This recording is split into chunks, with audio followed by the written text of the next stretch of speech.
You're known as the hit makers, record breakers, party makers. They'll make your back crack, your liver quiver. For all you cats who never put more dips in your hips, more cut in your strut, more glide in your stride. 1, 2, 1, 2, 3. Yo, my name is RC, and I'm here to say that we're gonna go off in an old school way. I was having to listen to one of the podcasts you did where it was like, what the editing messed up at the beginning or something like that, and you had the robotic voice come in, and I had forgotten about it. It was like, so it was like explaining what was happening, and then like right afterwards, it just immediately said, "We're the Going On Podcast, and we're here to say." I forgot about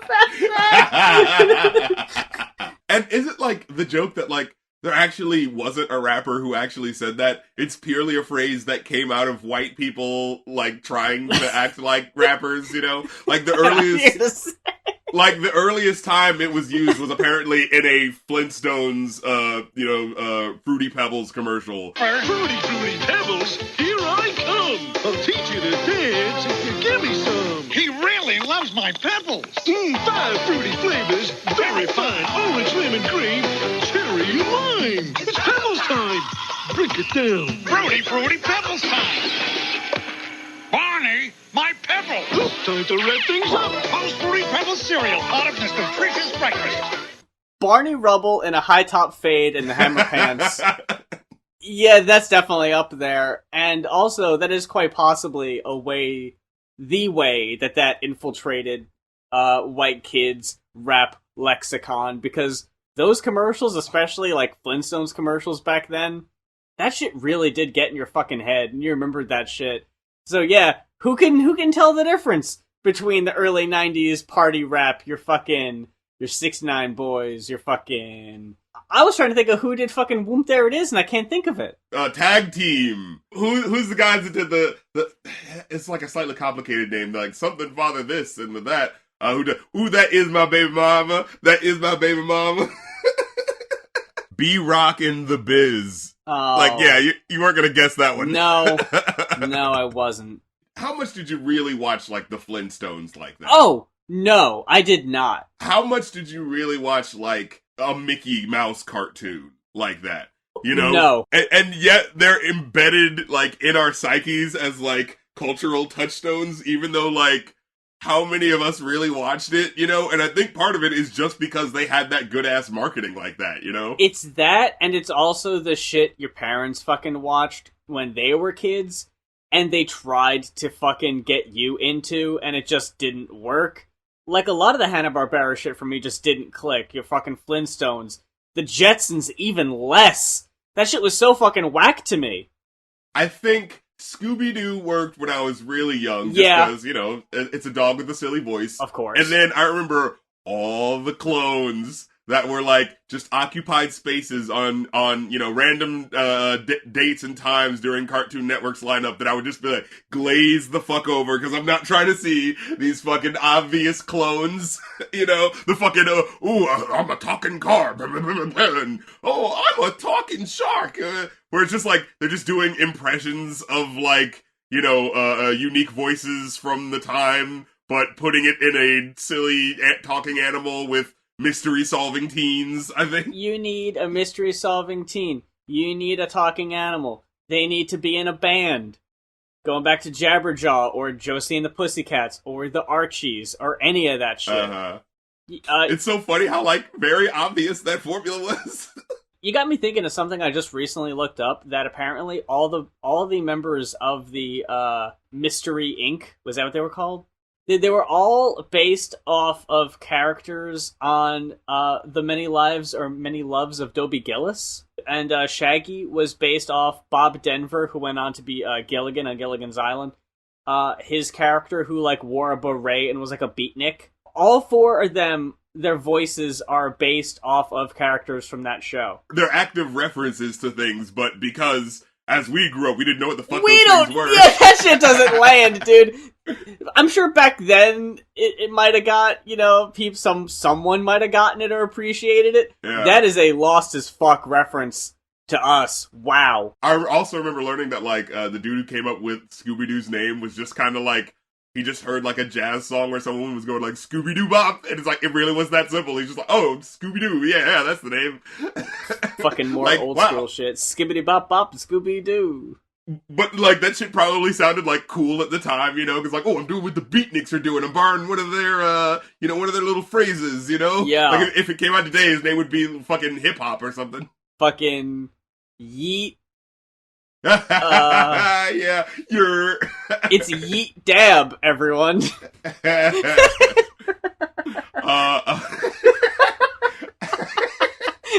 thinking of a talking... Thinking of a talking dog called Yeet Dab. When you mention all the Hanna-Barbera cartoons, like, if you're not watching Cartoon Network, or if you're not watching, like, Boomerang or all those, like, I think that's why I just didn't get into any of them, because I didn't know where to find them. I didn't know where they were airing, you know? And it just felt dated in a weird way. It's like, it's cartoons, so I should enjoy it because I'm a kid, but I'm still bored somehow. But I'm still watching The Simpsons instead. And mine was, you know, fucking Futurama and shit, you know? Oh man, yeah. I don't like to bring it up too much, but just because, I don't know, it feels condescending on my part. I forget about our age difference sometimes. It's always weird, like, the small things that, like, bring it back of, like, oh yeah. Because, like, Simpsons is, like, fundamentally a part of your childhood. And so, like, Futurama is a bit of a break, right? Because it is way later. The Simpsons had already kind of run its course, and I was already kind of over it by that point, like, late 90s. Yeah, for me, Simpsons was, like, the established thing that you watched with your family, at least for me, you know? And Futurama was like, oh, what's this new show that's like a cartoon, but there's cursing, you know? And you know there's Gen Z kids that are all about fucking American Dad and shit. Yeah, you know, I like, okay, so I watched Futurama and Family Guy, when they their first episodes. Yeah. Because I think both of them were after, like, a Super Bowl or something. I remember Family Guy I watched Family Guy for, like, 4 seasons, like, a while. Oh yeah, I was rocking with them because I remember the period of, you know, oh, they're not around anymore, but hey, you can get the DVDs, and yo, we got those DVDs and worn them shits the fuck out. I scooped them up. Yeah, I absolutely did. So there was that, like, great feeling of, like, it's coming back? Well, oh no, it's just gonna be this little mini movie that they release in, like, Blockbusters or something like that. Okay, you know, but I'll watch it, and then it's like, wait, it's coming back, like, for real? What? And then it was like, oh no, the monkey's paw. Because I think it was the Blue Harvest thing where I was like, yeah, I'm good. I'm good on this. Oh, I was out for that as well. I remember watching it with a couple of friends and just having that feeling of, like, you're just referencing these things. You're not, like, actively making fun of them. Like, you know, I loved watching parody movies and satire movies like Scary Movie and shit like that. And it was just like, this doesn't feel like you're actually joking on it. You're just repeating these scenes, you know? Like, I remember one person that was watching with me was like, oh, but it's cool. You see, they're playing the music from the original movie. And it's like, well, anyone can do that. Yeah, like, anyone can just plug in the original score. If I pulled up Spotify and I pulled up the fucking the Star Wars soundtrack, would you start laughing? Yeah. There's nothing inherently funny about that. I was just made aware of, honestly, the worst offense I think I've ever seen in that regard. Because there were the instances of, like, hey, we're gonna do the Conway Twitty bit. We're gonna, gonna beat that horse to death. We're gonna do the big old chicken fighting Peter thing. We're gonna do that a million times. The bit I saw that I was like, wow, I'm so glad I don't watch this shit anymore. Peter, you're always embarrassing me when we go out to eat dinner. And then it cuts to what is obviously a commercial parody. And Peter embarrasses Lois by, like, asking for jelly at, like, a fancy dinner. He goes, where's the jelly? In, like, an accent, and everyone faints. It pulls back. Now Peter is, like, in a production booth, and he's paused the episode. Hi. We're concerned that many of you Family Guy fans under 40 didn't get that reference, so I'm going to take you through the actual commercial. Okay, typical 80s stuffy brunch. If that's not fucking killing airtime. What the absolute fuck, motherfuckers. Dude?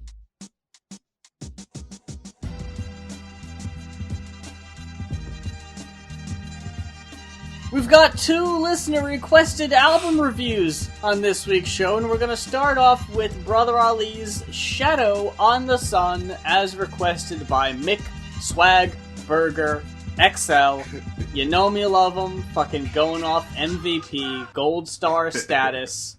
And if there is an album you would like to hear us review on the show, head on over to our Ko-fi. That is ko-fi.com/goinoff. That's GOINOFF. $40 pledge, and we will review an album that you like or don't. That's how it works. This was my first full introduction to the dude. I've honestly never really scoped him out, so this was my introduction. I wanted to like this more than I ended up liking it. There's a couple songs that don't hit as hard, but with that said, I'm going to start off with the songs I did like the most. I really liked Star Quality. Yeah, Star Quality was a hit. Prince Charming, I really liked that one. I liked it for what it was. We'll get there. You know, it was odd. And it was like, it's one of those things where it's like, wait, I think I see what you're doing, but I don't know if this is working. Shadows on the Sun, the title track. Backstage Pacin'. I really enjoyed Win Some, Lose Some. The one that was about him, like, you know, not wanting to get into fights with people just because people are, you know, fucking, the temperatures are boiling, you know? And just being the better person. I thought that was a cool joint. And I also like Picket Fence. Those are my highest rated cuts. My lowest rated cut on the whole album, Where Is It? It's Missing Teeth. It's like the under 2 minute track. It's more towards the end. Was that the one with Slug? There was 2 songs with Slug. Yeah, it's the second song with Slug. And I wasn't really happy to see him again at that point. I thought it was cool. Again, it wasn't the best, but I thought it, you know, it did its job. It did feel kind of like do we need the second song? But alright, you know. It's weird that there are like a couple tracks on here. Pay Them Back almost feels more like an interlude because it's not even 3 minutes. Yeah, or what was that one song? Soul Whisper. Yeah, it felt like it was supposed to be the outro or something, because it's like, he does what feels like it's supposed to be a verse, and then you're just like, oh wait, that's just a small hook. And then the actual verse is just him reciting Islam, and it was just like, oh, okay. You know, it felt like it would have been cool, like, at the end, but like, in the middle randomly, it felt like something else should have happened, but then just didn't. Yeah, it always feels weird when there's like 2 songs left. Like, no, not quite. We're almost there. Victory was a great going out track. That shit was epic with the trumpets and shit, you know. And ours are the cries that breathe life into concrete. Victory. Ours are the tears that splash genius at God's feet. Like, he's really got this epic imagery thing down. Like, that's really his, you know, sort of style. You know what I mean? He's definitely got that down, absolutely. The first 2 tracks I thought suffered from not having a very interesting beats. They're just kind of forgettable. I noticed that, like, his niche is sampling these, you know, souls and blues samples, but yeah, sometimes they do just make for a sort of bit of bland background for him, you know? Yeah. I liked what he was going for with Room with a View, the opening cut. Yeah, I really do. It was sort of a Nas thing, you know, looking out my window, seeing the harsh realities of the hood, you know, that sort of joy. Champion, though, despite this one line that I thought was really fucking good, I'd be diligently killing the soliloquies of these millipedes that try to pass themselves off as ill MCs. That was dope. I thought that was cool. But then, like, the hook was just like, yeah, we're the champion. We're the champion. Yeah, there were a couple of lackluster hooks on this album. You can never have it all. But man, I just want to quote this one bit of Star Quality, because it's lengthy, and I'm sorry. It's just the one part where I was just like, alright, wow, when's this gonna stop? My style is a little belligerent, isn't it? Considering that I'm belittling them with little more than my pad and pen and my sentiments, there's only 3 reasons Ali would need a Ramada. 1, to move the bowels. 2, to steal the towels. 3, shave, shower, pray for my spiritual power. I can handle this. If my man Ant would just give me a chance to splatter some antics across the canvases, damage is unavoidable at this point. I twist joints till they pop lock. Too loud and get you not rocked. I'm too proud to let you hopscotch through the section of the earth that I occupy without making you testify. Best I could do is ignore you, because I'd probably conquer you if I explore you. Like, oh my god! There's some fucking parts where it just like, That's a fucking take a bow. this right ain't there. fucking stopping, dude. He's off on his tear. I ain't about to get in his way. Prince Charming. So this song, it's supposed to be about this guy who's being manipulative and possessive and stuff like that, right? Yeah. But it's just the music behind it is so like gosh darn happy and whistling and like it's all good, and it's like, is that on purpose to try to be like, oh, this is how, you know, a manipulative person thinks that everything is okay? I don't know. Maybe it's not as bad as that Kid Cudi song on the Passion, Pain, and Demon Slaying, where it was just like, he very clearly wasn't aware of how he was sounding, where it was just like, you know, it's like, oh girl, I'm following you down the street. Hey, where are you going? As I'm whistling my tune, and, well, you can't get a man better than me anyway, bitch. Ugh. When Prince Charming started, I absolutely was like, what is this? This is, like, it's the fourth track, and I'm like, I'm not really feeling this. I don't know what he's going for, but whatever. I'm gonna let it, I'm gonna let it play out. I'm gonna let it live. And then, like, the second track is just like, I don't like your friends. I think you need to cut them out. Yeah. And I'm like, okay. I see. And then the last verse just start with, I don't know why you had to get the police involved. Like, okay. Yeah. At that point, I was like, you know what? For what this is, I think this track does it pretty well. It was that one lyric that tipped me off where he goes like, it's time to take this thing we got to the next level. You know, I mean, spend all our waking hours together. Surprise, showed up at your job again. Surprise! Whoa.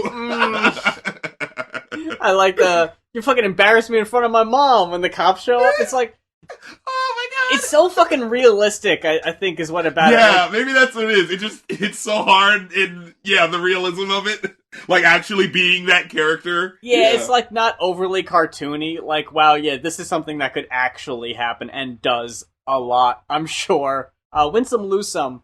I thought that was alright. I didn't think it was the strongest cut, but it did like the message of it, where, Yeah. I mean, no one was really talking about toxic masculinity in 2005 and 2003, but he does kind of make a reference to it, doesn't he? Like, testosterone flowing, like, yeah. he touches on it. It's just not a topic or an issue that people were really talking about to that extent. Pay Him Back, I thought was a cool last joint as well. Man, I got a just- quote on that one too.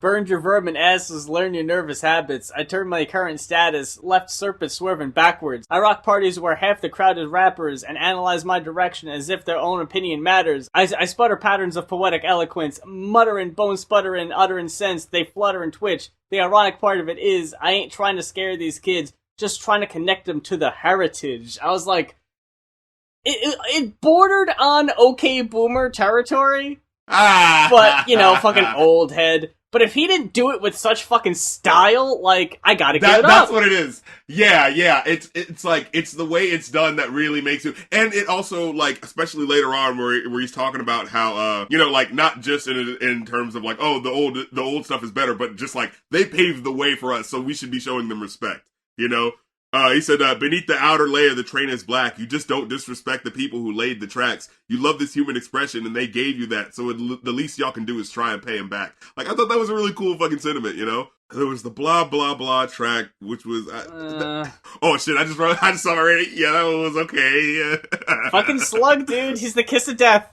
The two songs I like the least have that motherfucker on them. I usually like Slug. And, man, I just wrote down... When you see a song called Blah Blah Blah, you're almost guaranteed a certain level of whackness.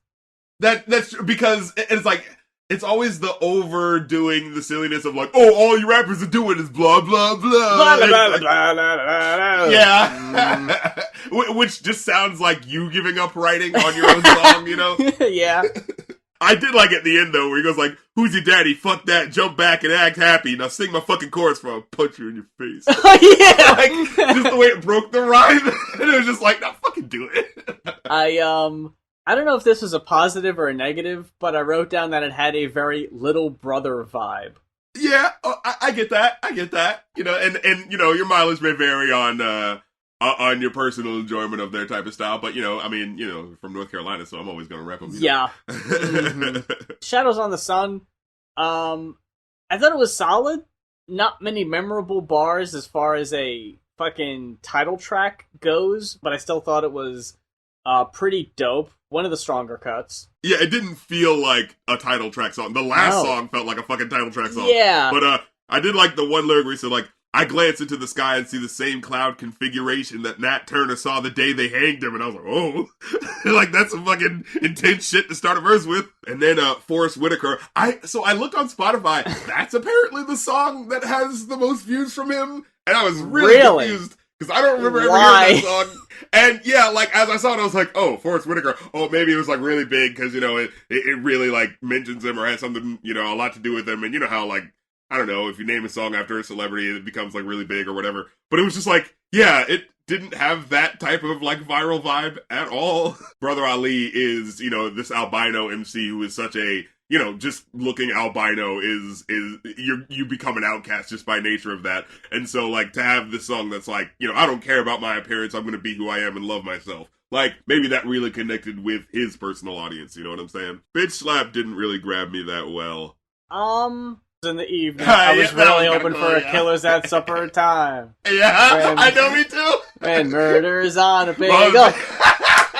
Backstage pacing, and then when it goes into when the beat comes in, like, those are kind of like, you know, sister tracks in a way, because it's like the first track is all about how all the shit he has to deal with, you know, before he goes on stage. Fucking person who put together the event doesn't want to fucking pay me. Well, fuck you, you better do that shit, because I can't pay these goddamn bills with free water and beer, bitch. Yeah. And, you know, yeah, and like the last verse where it's like this chick that's trying to, like, you know, like, oh man, you're so awesome, I want to have sex with you, and he's like, but my wife will probably kill me, so no thank you. Even though he just had the song 2 tracks ago about how, like, girls don't think I'm very attractive, but that's okay. Man, I mean, yeah, because you've also got another sort of contradiction in Win Some, Lose Some, where it's, you know, I'm walking away from these fights. Yeah. And then you skip down to Dorian. Yeah, you skip down to Missing Teeth, you know, where it's all about how he'll fuck you up. Yeah, Missing Teeth and Dorian, back to back, even. Yeah. It's like, but at least on Dorian... Yeah, that was the story, though, yeah. Yeah, he's telling a story, he hears a man in his building abusing his girlfriend, and he tries to intervene. And his girl ends up sticking her head out the door, and she's like, hey, you know, come back inside, it ain't worth it. And then this Dorian fella yells at Ollie's wife, and that's when he's like, nah, I ain't standing for that shit, and he starts beating the shit out of him. And that's when Dorian's girlfriend calls the cops and gets Ollie arrested. And it's like, this isn't the way I had this planned out, or whatever. Like, okay, you didn't see that coming. Yeah, I thought that's an interesting way to unfold a story, yeah.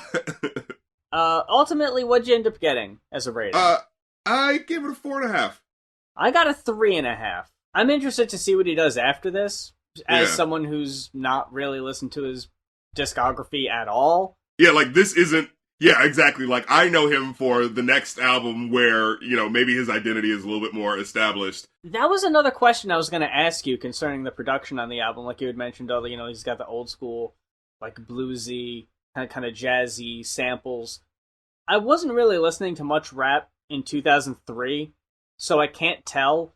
Does this album sound dated, or was this, like, the sound at the time in, like, underground rap? This was, like, around the time, like, Jurassic 5, you know, Black Eyed Peas when they were still kind of, you know, considered cool. Like, yeah, this is that, like, played down production where they're sampling lots of, you know, jazz stuff because they're still trying to keep it like the, you know, the early 90s, you know, because that's where the real stuff was, you know? So, yeah, it does feel a little dated at points. But there are solid enough production, there's solid enough production on some of these songs where, like Victory, where it sounded like, oh no, that legit sounds like an epic sounding ass beat, like something off of a Immortal Techniques album, you know? Going on to our second request. Off to our second. Yes, yes. Emily! Rick the Ruler! Rick the Ruler has returned! Stop lying! Emily's requested The Great Adventures of Slick Rick. The Groucho Marx of hip-hop himself. Sure. Oh, okay. Right? Because his voice, he has like that sort of like cool ass, hey guy, you know what I mean? Like he's Okay. he's a little slicker and smarter than you think. You know, like that type of voice. You know? Yeah. Okay. I see what you mean. And of course, I remember. Yeah, he's like the Bugs Bunny of hip hop. You know what I mean? I remember hearing way back in the like formative days of hip hop. You know what I mean? Like learning about it, sort of thing. Where it was the live version of the show that my mom had on like a tape, and the 6-minute song where it's just like going all these weird different places, the fucking Inspector Gadget theme out of butt fucking nowhere, Yeah. It's just like weirdly creative things, and I always remember being like, wow, this song is like, so cool and special and important. This has got to be on the Great Adventures of Slick Rick. Nope, it's just a song that was out there beforehand. It's like, god damn it. And in fact, it's sampled on this album. My experience with Slick Rick is I never, like Brother Ali, never took the time to really search him out, but you just kind of hear... Yeah, like, hey, you know about him through osmosis of knowing about hip-hop, yeah. You know about Slick Rick, and people all the time tell you, he's one of the great storytellers in hip-hop. This may sound familiar, but I wanted to like this album better. Ooh, and here's where I'm gonna agree with you, my guy. This album. Whoa. Wow. I'm gonna say this, okay? Because I think this is fair. This album has not aged well. Oh, it is encased in carbonite. And I know. And if you wanted to maybe look at this album in the scope of what it meant in 88... like a historical document, because it is kind of ahead of its time if you're looking production-wise at what other people are doing at the time, right? But in 2020 lenses... Oh, boy. if someone came up to me and said, hey, I'm getting into hip-hop, I want to listen to some old-school cats, I'm hearing about... Yeah, I want to hear the guys who are the foundation.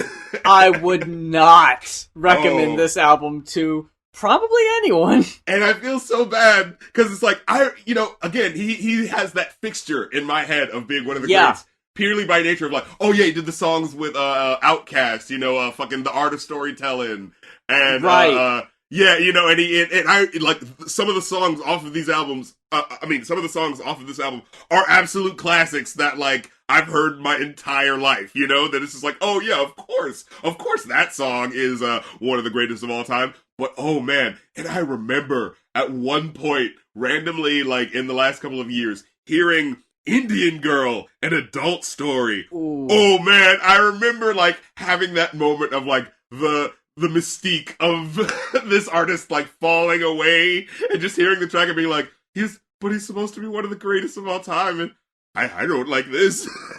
This is not good. This is very not good.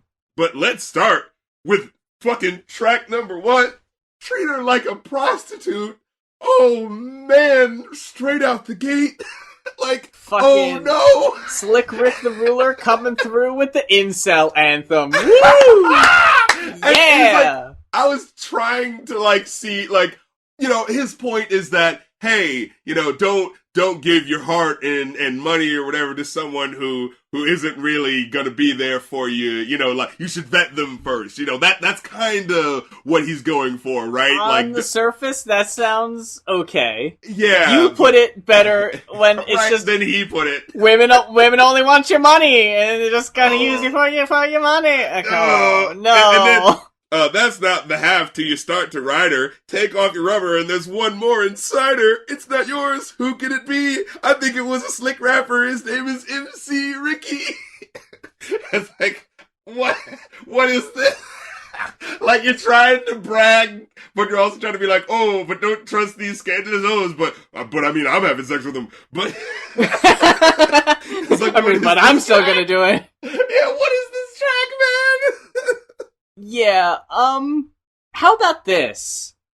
Best cut on the album, huh? Well, okay, so Children's Story is an untouchable, right? No. What? Oh, no! Wait, hold on. It's not the best cut on the album, but it's not the worst either, I'll say that. I think It's okay. maybe I got those rose tinted glasses, but I still love that joint. I think that might be one of the most overrated songs in rap history. I mean, it's like, I wouldn't go to it for one of my favorite songs, but of Slick Rick's like songs, like I think it's one of the best. But you're right, it is an oddly wonky story at points, but I enjoy it for like, especially at the time in '88, the way he was using multisyllabic rhymes in a way that like people weren't doing up to that point. Like that's kind of what it gets the main props for. You know what I'm saying? I think we'll agree on this. I can 100% do without the fake kid voices. Oh, yeah, that is always silly. It sure is weird. You know what it is? That. It's a song that it should have ended a little sooner than it does. Look, there are a lot of those on this album. And it's the dated ass, super hyper scratching. They do that a lot on this album where you could tell they're just like showing off. Yeah. And maybe for '88 that worked. Yeah, maybe that was keeping the party pumping, but... Yeah, right? Like, if that suited the purpose. But man, with the rulers back, like... dude. The annoyingly fake trumpets. It goes on for so long! Like, it's over like it's 5.5 minutes, and half of it is just... This is like the cheesiest UB40 sounding song. And just stop lying. Stop. Overused? Oh my god. And the thing about it is, it would happen like at points where he's like bragging about himself, where he's like, yeah, I'm the best. So it just sounds like his own song doesn't believe him. Maybe they're trying to go for the ironic thing of like, there's no way you're that cool, but like, it legitimately sounds like he's being undercut by his own song, where it's just like, alright, look, if you don't believe it.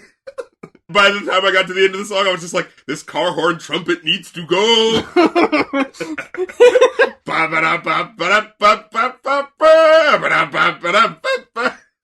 This fucking Dukes of Hazzard ass. Dixie sounds like from a children's TV show. Oh my god. Yeah. We're so fucking proud of that sample. We're gonna beat it into the fucking ground. Yeah, that happens on like half of the cuts where there's just like a sample or something and they're just like cutting and scratching and going to fucking town, and it just goes on for so long. You'd be better served by listening to like Beastie Boys' first album if you're trying to hear like top-notch 80s production for hip-hop, you know what I'm saying? Yeah, they definitely got this beat. But again, that's kind of not what he was known for as much. He was known for like, oh man, he's just so slick with the rhymes, you know, and how he's able to do shit, and how he's able to tell a story. But, you know, again, the stories they don't hold up that well. The stories don't hold up that well, and I'm not really sold on the slickness of the rhymes either. There's a fucking song later on, I'm trying to see which one. There was one point in the Rulers Back where, like, I liked how his rhymes went with the little, like, piano part that they had going on in the verses. I thought that was really cool. Like, he would do, like, multisyllabic flows during that little trinkly part, and it would be like, oh, that just sounds really cool. But then you get back to... It's just like, oh my god, stop.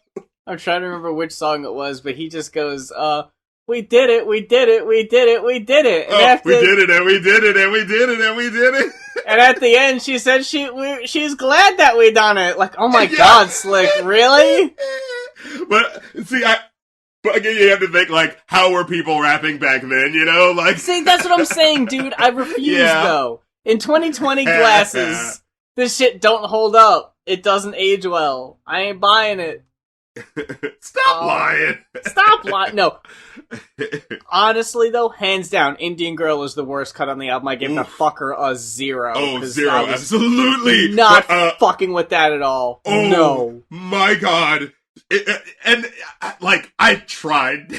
I tried to be like, maybe he's going for like the shock rap angle. You know, that was kind of a new thing. But it's just fucking deplorable as you're just hearing what he's saying. That fucking Davy Crockett. Oh, it felt so much slimier as you're just like hearing the raps. And there's so one point where it's like sleazy. Double, like there's an octave double where it's like even lower, like Davy Crockett. And like in one way, like I was thinking about it in terms of like, you know, we do have this sort of idea of like Davy Crockett. You know, if you went to fucking Carowinds or something like that, you might hear the Davy Crockett, you know, like, oh, isn't he a great guy? And it's like, but this song is kind of like revealing, like, nah, he wasn't.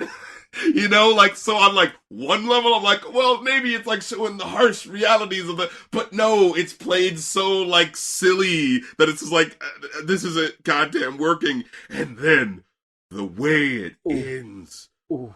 Ugh, I almost fucking vomited. That could be one of the most, like, tasteless... big oof moments. Big oof mood. My dude, I don't even feel good telling the people what it is.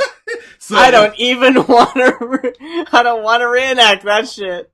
It just ends with him spreading her lips down there, and you hear Native American oogity boogity chants from the STD she has, and it's just, oh my god, and then that's the way the song ends, and it just goes on uncomfortably long. He's just like, doing the fucking, oh man. Oh god. Oh my god, it's so bad, dude. Can you imagine him doing this song live? Oh man! the second-hand embarrassment. I just pictured him walking on stage in a goddamn headdress. Oh, this all smooth-ass Slick Rick. Oh. Would you put it past him in '88? Oh, I can see it. Man. Oh, it hurt. It hurts. It hurts. It's no good. And then right after this, because it ends with the boogity boogity shit, and right after this. Boom! Smooth synth 80s chords. A teenage love. Oh no! Look, second worst track on the album. It went from worst song on the album to goddamn runner up. A teenage love. Don't hurt me again. Don't hurt me again.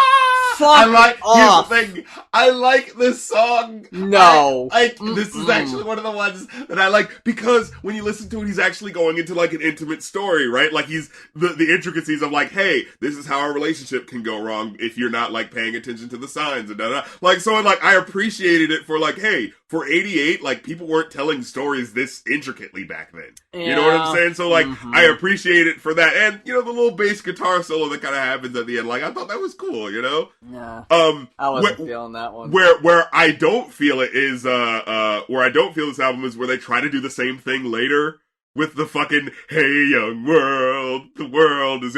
That straight up sounds like it's off of like a Teletubbies album or some shit. Yo, like, what in the world was that? and he's just like rambling.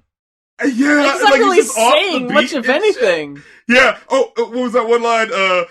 Times have changed, and it's cool to look bummy and be a dummy and disrespect your mommy. Oh, that knocked all the cool and respect I had out of the fucking track. It's just like, what are you doing? And then, oh yeah, the later lyric is like, so listen, be strong, scream whoopee-doo, go for yours, 'cause dreams come true. What is this fucking Disney radio rap? Oh my goodness! And it doesn't help that he's always doing what you referred to, the fucking Groucho Marx voice thing. Yeah. You just say whoop-de-doo, disrespect your mommy, be a dummy. Oh, stop! Like he's got the fucking adult story, he's got the teenage love story, and he's got this fucking child story, and it just all feels so awkward on one album, man. I know it's '88. But, you know what vibes? I was getting big time Bart Simpson rap song vibes. Ooh. They sounded kind of equivalent, didn't they? Like, this is the kind of shit that they were trying to do with Bart, but it's and he's supposed to be the respected rapper, so it's worse. If you took these same rhymes that Slick Rick is doing here, and you had fucking Nancy Cartwright do them as Bart, we'd call it fucking whack as shit. But because it's goddamn Slick Rick, we give it a pass. I don't feel like giving it a pass, man. Some of the shit was corny. Nah, you're right. The song I gave the highest rating to ended up being Kit, What's the Scoop?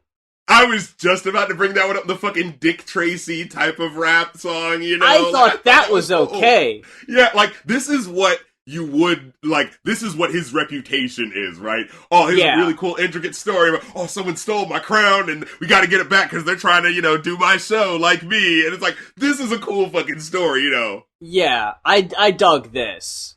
But yeah, Hey Young World, wasn't feeling that. Lick the balls. Any of the party tracks I did not like. Like, you could purely tell it was just like, I gotta do this because this is what gets me in the club, you know? I thought Let's Get Crazy, for an obvious party cut, wasn't that bad, but it had get a little stupid. but it definitely had the Bart Simpson rap on that one. Like, it was fucking covered in that shit.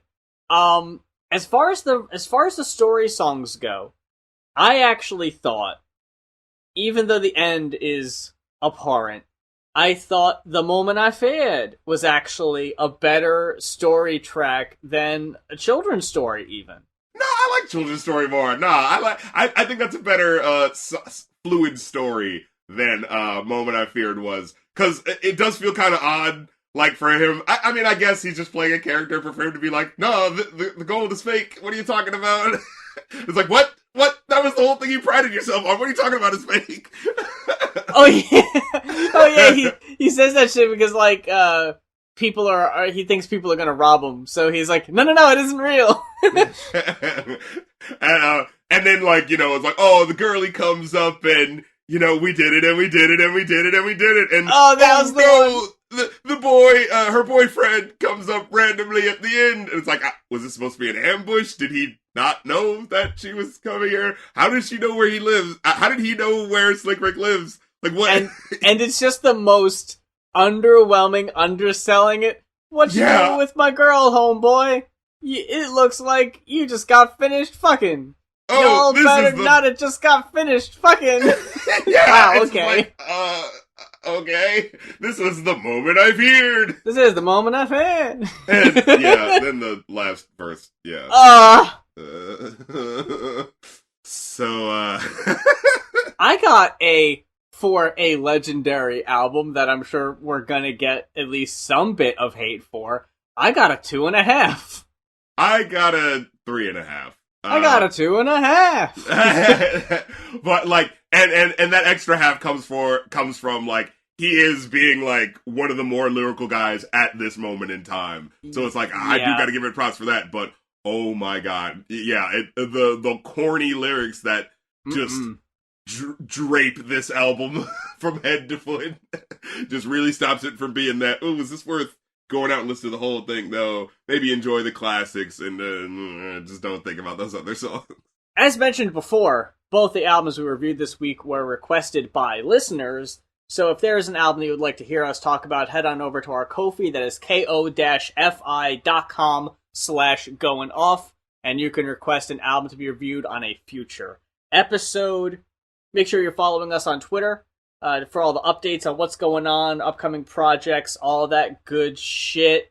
Station Head, Twitch, Darren, you got that stuff, right? Exactly. Yeah, all that shit will be all in the link trees when you want to check it out, so we don't have to keep saying it. Yeah. Just go to the link tree, goddammit. That's just a little reminder that it's down there. Down where? Down there. But that about wraps it up. And if this is your first time having listened to our show, first of all, just a big thank you. I don't know what brought you here, but I appreciate you very, very much. And I hope you join us again next week. If you want to play some catch-up and listen to the older episodes, all the old episodes are on SoundCloud, iTunes, YouTube, and Spotify. Whatever method works best for you, do that. And until next week, for the Going Off podcast, I'm Muse. And I'm Rapcritic, and straight like an arrow your soul is cast. Good night.